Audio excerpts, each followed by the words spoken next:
Hi guys, welcome to Satyabhama in Jeevitha Chakram. ఈ వీడియోలో మనం 2 స్టెప్స్లో 10 మినిట్స్లో ఈజీగా హోమ్ స్టైల్లో మన అమ్మమ్మ చేసినట్టుగా ఎటువంటి మసాలాస్ ఎక్స్ట్రా మసాలాస్ లేకుండా సింపుల్ వేలో సాంబార్ చేసుకుందాం. అంటే మనం తెలుగులో పప్పుచారు అంటాం కదా, అది. ఇది వంట రాని బిగినర్స్కైనా, బ్యాచిలర్స్కైనా, రూమ్స్లో హాస్టల్స్లో ఉండే వాళ్ళైనా ఈజీగా చేసుకోవచ్చు. సో లేట్ చేయకుండా వీడియోలోకి వెళ్ళిపోదాం. Let's get in the video. మన సాంబార్లో ఫస్ట్ స్టెప్ కలెక్టింగ్ ఇంగ్రీడియంట్స్. దానికోసం ఫస్ట్ దాల్ని ఒక 1 అవర్ నానపెట్టుకొని బాయిల్ చేసుకొని మ్యాష్ చేసుకొని పెట్టుకోవాలి. చింతపండుని వాష్ చేసుకొని నానపెట్టుకొని ఉండాలి. అండ్ మనం ఏమేమి వెజిటబుల్స్ అయితే సాంబార్లో యూజ్ చేయాలనుకుంటున్నామో అవి ప్రాపర్గా వాష్ చేసుకొని కట్ చేసుకోవాలి.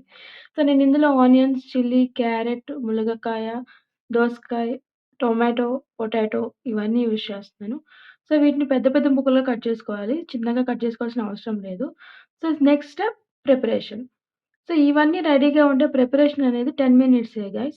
కొంచెం ఖాళీగా వెడల్పుగా ఉన్న ఒక గిన్నె తీసుకోవాలి. చిన్న గిన్నెలో అయితే మన సాంబార్స్ బాయిల్ అయినప్పుడు పోతాయి. సో అది వేడైన తర్వాత 2-3 టేబుల్ స్పూన్స్ ఆయిల్ వేసుకోండి. ఆయిల్ తక్కువ యూజ్ చేసుకోండి. ఆయిల్ కొంచెం వేడైన తర్వాత అందులో కొద్దిగా ఆవాలు, కొంచెం పచ్చిశనగపప్పు, అలాగే మినపప్పు, జీలకర్ర అండ్ కట్ చేసిన ఎండుమిరపకాయలు, దంచిన వెల్లుల్లి, అలాగే కరివేపాకు కూడా యాడ్ చేసుకోండి. ఆ రోజు నా దగ్గర ఇంట్లో కరివేపాకు లేదు. సో, నేను వేయలేదు.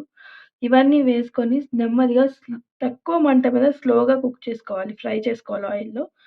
తర్వాత అది పోపంతా ఫ్రై అయిన తర్వాత ఆనియన్స్, పచ్చిమిరపకాయలు, ములక్కాయలు వేసుకొని ఫ్రై చేసుకున్నాక టొమాటో, పొటాటో అలాగే దోసకాయ, మిగిలిన క్యారెట్ ఇవన్నీ వేసుకొని ఒకసారి కలుపుకొని సాల్ట్, పసుపు వేసుకొని మంచిగా మిక్స్ చేసుకోవాలి. సాల్ట్, పసుపు ముక్కలన్నిటికి పట్టేలాగా. అలా మిక్స్ చేసుకున్న తర్వాత దాని మీద మూత పెట్టి ఒక 2-3 మినిట్స్ అనేవి ఫ్రై చేయాలి. తర్వాత ఇది కారము, ధనియాలు, జీలకర్ర మిక్స్ అనమాట అది.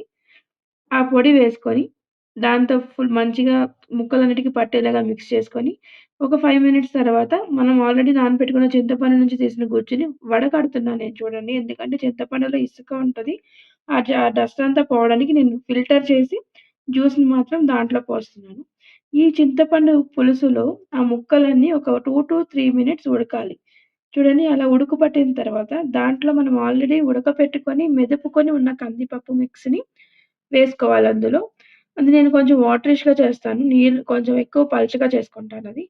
అలాగే ఈ కందిపప్పు మిక్స్ వేసిన తర్వాత వాటర్ మనకి ఎంత అయితే కావాలనుకున్నామో ఆ వాటర్ యాడ్ చేసుకొని, ఒకసారి తిప్పుకొని, మూత పెట్టుకొని మరిగించుకోవాలి.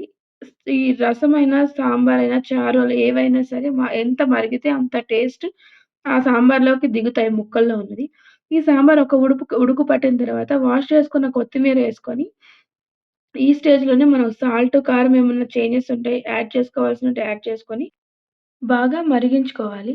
మీరు ఈ సాంబార్ అబ్జర్వ్ చేస్తే నేను ఇందులో ధనియాలు, జీలకర్ర పొడి తప్ప మరెటువంటి మసాలాలు, సాంబార్ పొడి ఇవేమీ ఎయలేదు. కానీ టేస్ట్ మాత్రం చాలా బావుంది. సో, బాగా ఇలా సాంబార్ మరిగిన తర్వాత దీనికి మరొక పోపు పెట్టుకోవాలి. అదే దాని సీక్రెట్. చిన్న పోపు. దానికోసం మనం 2-3 వెల్లుల్లి రెబ్బలు దంచుకొని, ఒక ఎండుమిర్చి కట్ చేసుకొని, జీలకర్ర, ఆవాలతో పోపు పెట్టుకోవాలి. దీనిలో స్పెషల్ ఇంగ్రీడియెంట్ ఇంగువ. ఆ ఇంగువతోనే దానికి ఆ టేస్ట్ ఒస్తుంది.